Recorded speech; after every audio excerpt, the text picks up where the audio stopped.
बिस्मिल्लाहिर्रहमानिर्रहीम। अस्सलाम वालेकुम नाज़रीन, आप यूट्यूब चैनल देख रहे हैं। मैं इमरान खान हूँ। कुछ आम खबरें हैं वो आप तक पहुँचाते हैं। सबसे पहले तो मरीम नवाज़ साहिबा के लतीफ़े ख़त्म ही नहीं हो रहे और जो इंटरव्यू लेने के लिए लोग जा रहे हैं उनके पास भी आदाद शुमार नहीं है कि वो पूछ ही लें कि मरीम नवाज़ साहिबा हाउ इज़ इट पॉसिबल जो बातें आप कर रही हैं। कभी कहती हैं मैं चूल्हे के ऊपर फ्राइंग पैन गर्म करके तो मैं कपड़े इस्त्री करती थी। कभी उल्टे सीधे राइटर्स के नाम लेती हैं और वो नाम भी जो है वो 15 कट लगाने पड़ते हैं, बार बार नाम याद दिलवा कर लेने पड़ते हैं।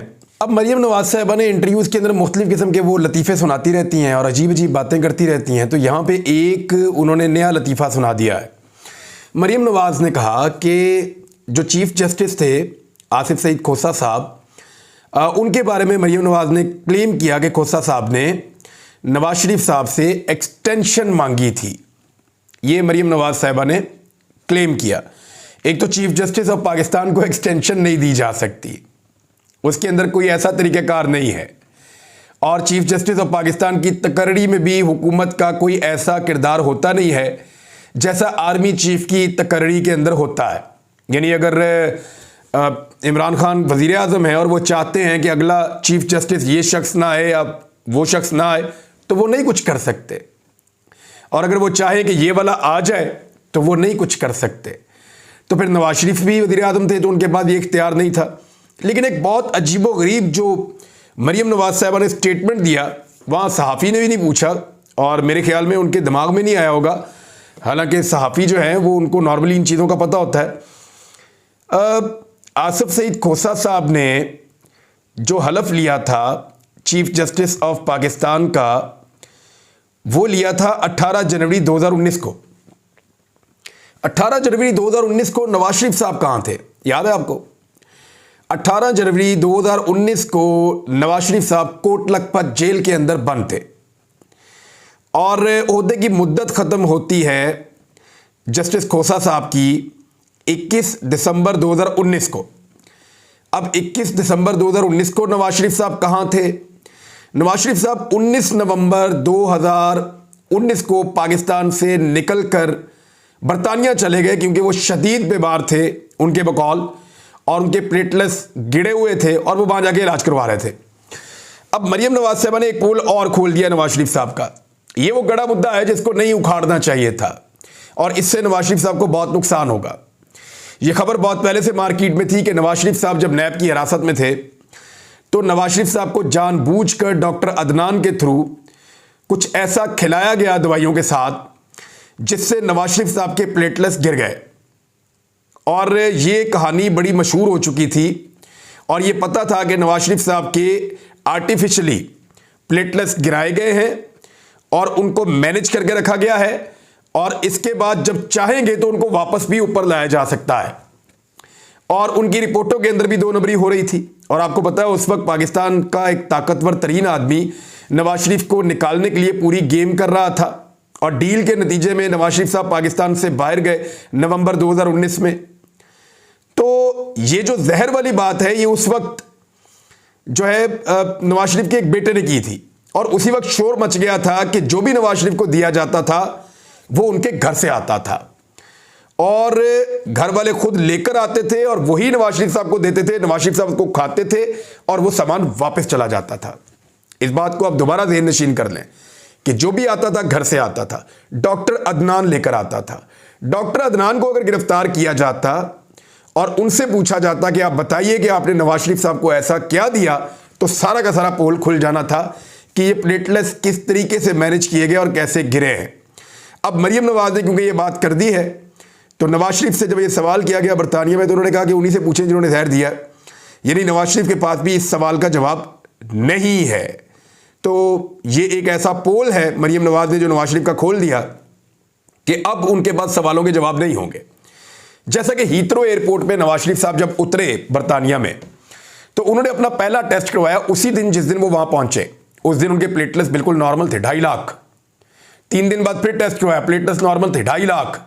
और आज तक वो रिपोर्टें ऐसी छुपा कर क्लासीफाई करके रखी हैं शरीफ खानदान ने कि आज तक उन रिपोर्टों को सामने नहीं आने दे रहे।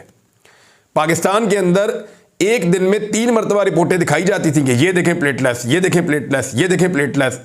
लेकिन जैसे ही नवाज शरीफ जहाज के अंदर बैठे उस लम्हे के बाद से लेकर आज तक इन्होंने रिपोर्टें नहीं दिखाई कि रिपोर्टों के अंदर एक्चुअली है क्या। अदालतें कहती रही कि लाओ रिपोर्टें दिखाओ, तो तब भी नहीं दिखाई।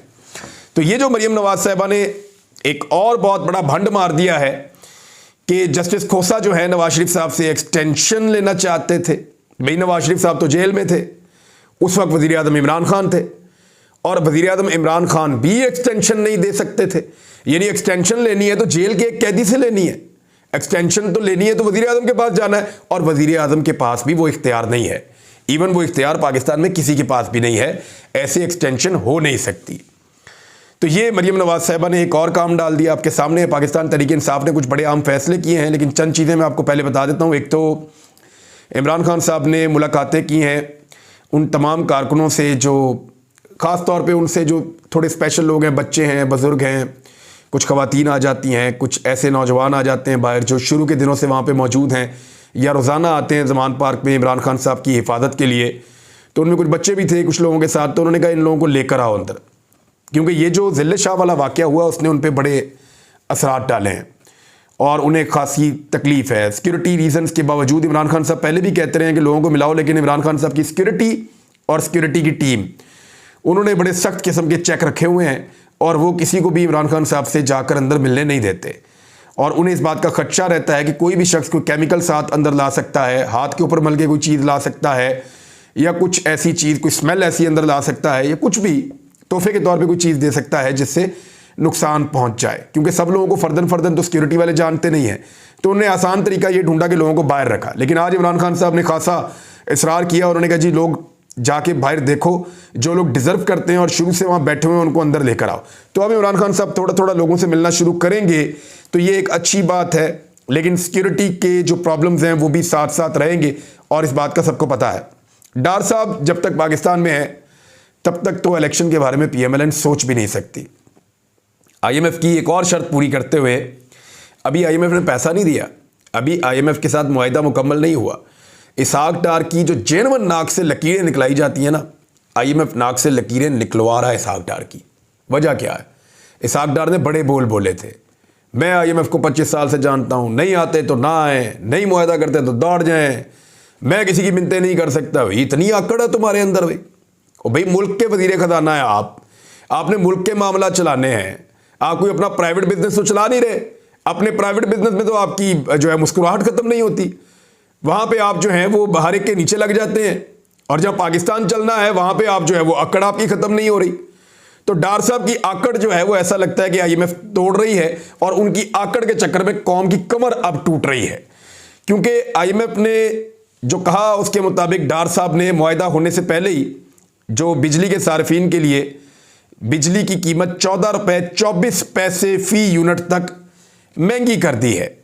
यानी 14 रुपये 24 पैसे तक फी यूनिट महंगी कर दी। और याद रहे बिजली पहले ही दुगनी कीमत की हो गई है, और ये 3 गुना से ज़्यादा कीमत की बिजली होती चली जा रही है।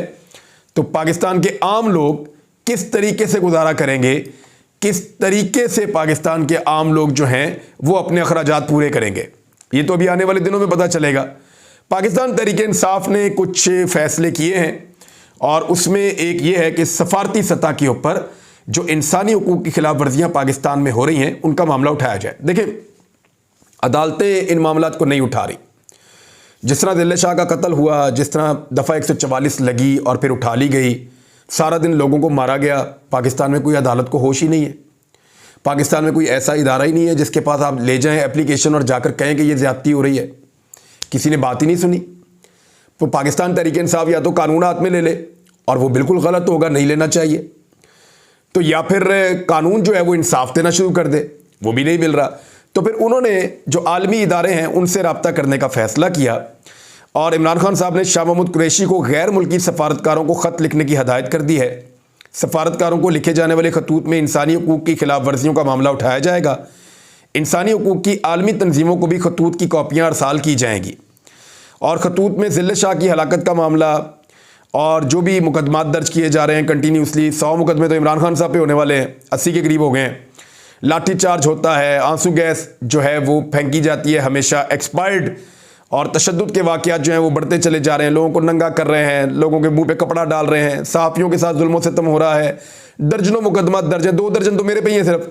तो इस किस्म की जो सूरत हाल है वो सारे को उजागर करेंगे दुनिया के सामने पाकिस्तान तहरीक इंसाफ के लोग। मेरे ख्याल में ठीक है, ये जब इंसाफ ना मिले तो फिर आगे से आगे बढ़ना चाहिए और कोशिश करते रहना चाहिए।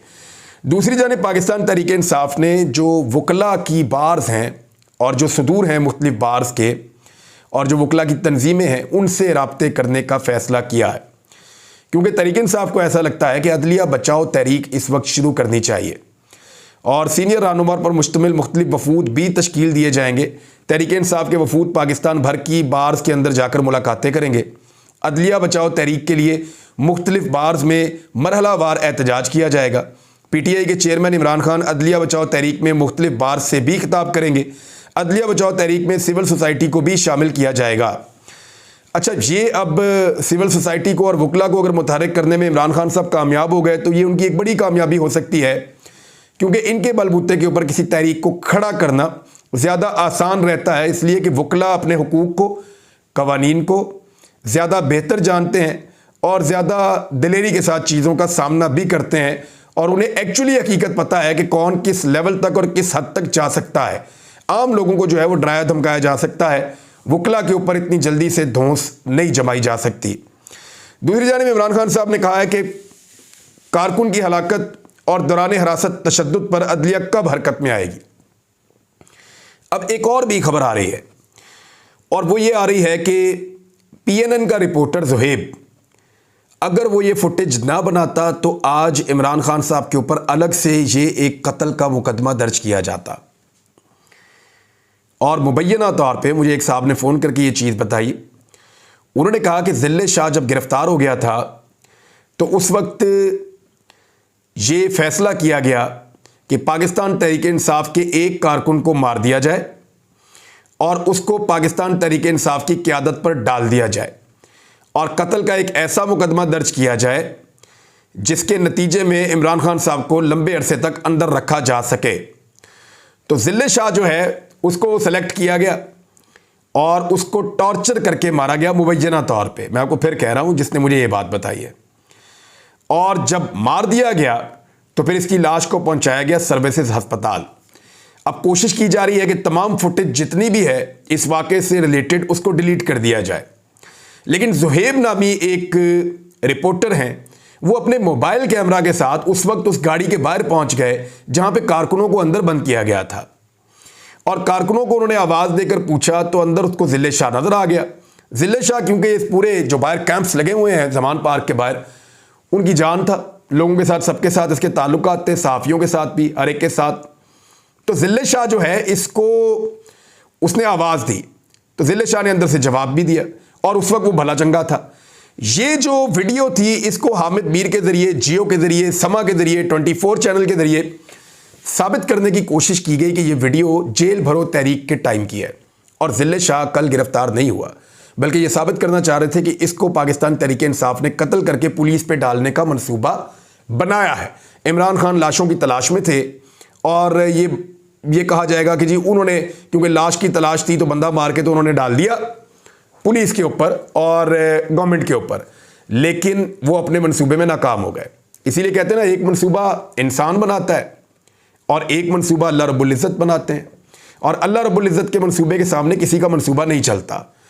तो हुआ ये कि वो वीडियो बन गई और वो वीडियो वायरल हो गई और वो वीडियो के सारे सबूत इस वक्त मौजूद हैं। अब गवर्नमेंट को ये उल्टा पड़ गया कि भाई बंदा तो मर गया है तो अब हम करें क्या, तो उन्होंने फौरी तौर पे उसको एक्सीडेंट डिक्लेयर कर दिया। लेकिन एक्सीडेंट के अंदर इस नौयत की जिस्म के आगे और पीछे दोनों तरफ, ऊपर और नीचे हर तरफ 26 चोटें नहीं लग सकती, मुमकिन नहीं है, हमने कभी कोई ऐसा एक्सीडेंट नहीं देखा। और ज़िले शाह हिरासत में था, एक ऐसा आदमी जिसको गिरफ्तार किया गया था वो कैसे किसी और जगह पे चला गया और वहां पे उसका एक्सीडेंट हो गया? How is it possible? ये मुमकिन नहीं है। और जो बाकी लोग थे वो कहां पहुंचे थे और उनके ऊपर कहां टॉर्चर किया गया था और जो 7 गिरफ्तार किए गए थे, ये पूरी इन्वेस्टिगेशन मांगता है मामला। इस पर एक जुडिशियल इंक्वायरी होनी चाहिए। साजिश जो है वो बेनकाब हो चुकी है, लेकिन ताकत जो है वो अपना काम दिखा रही है और ज़िले शाह के वालिद ने कहा है कि वो कोई कार्रवाई नहीं चाहते। अब आपको अंदाज़ा है कि जब कोई ऐसा कहे और उसके सामने 2 चैनल्स के माइक हों, एक जियो टीवी और एक 24 चैनल, तो आपको आइडिया हो जाना चाहिए कि एक्चुअली इसके पीछे खेल क्या है। इमरान खान साहब ने कहा कि हुकूमत के क्रैकडाउन का मकसद इलेक्शन से फरार हासिल करना था, और साथ ही साथ उन्होंने कहा कि टैक्स पेयर के पैसे से मरीम नवाज की मुहिम चलाई जा रही है और मुझे इलेक्शन कैंपेन चलाने से रोका जा रहा है।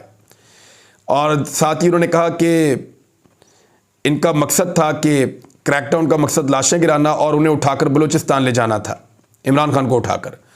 वो वैशी जिन्होंने तशद्दुद से हमारे ज़िले शाह की जान ली दरिंदों से भी बदतर हैं।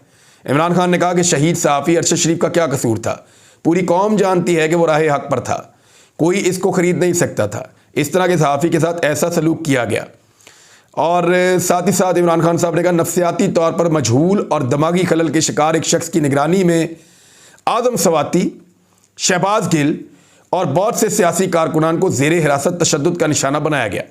दौरान हिरासत तशद्दुद की इस रस्म बद के खात्मे के लिए हमारी अदलिया कब हरकत में आएगी? यानी आइन से मुतसादम है ना ये चीज़ें। तो इमरान खान साहब ने सवाल ठीक किया है, लेकिन दूसरी जानिब राना सनाउल्लाह साहब कह रहे हैं कि इमरान खान साहब को ज़रूर पकड़ेंगे, उनके शौक़ ही पूरे नहीं हो रहे। तो मेरे ख्याल में पाकिस्तान की मईशत की तरफ तवज्जो दें, पाकिस्तान की सिक्योरिटी की तरफ तवज्जो दें और सिक्योरिटी के बहाने इलेक्शन डिले करने की कोशिश ना करें, क्योंकि पिछले वीलॉग में मैंने सिक्योरिटी मामले का पूरा पोल खोल दिया है। अगर आपने नहीं देखा तो पहले वाला वीलॉग ज़रूर देखिएगा, आपको आइडिया हो जाएगा कि पाकिस्तान के सिक्योरिटी फोर्सेस कैसे झूठ बोल के इलेक्शन को रोकना चाहते हैं। अब तक के लिए इतना ही, अपना ख्याल रखिएगा, अपने इस चैनल का भी। अल्लाह हाफ़िज़।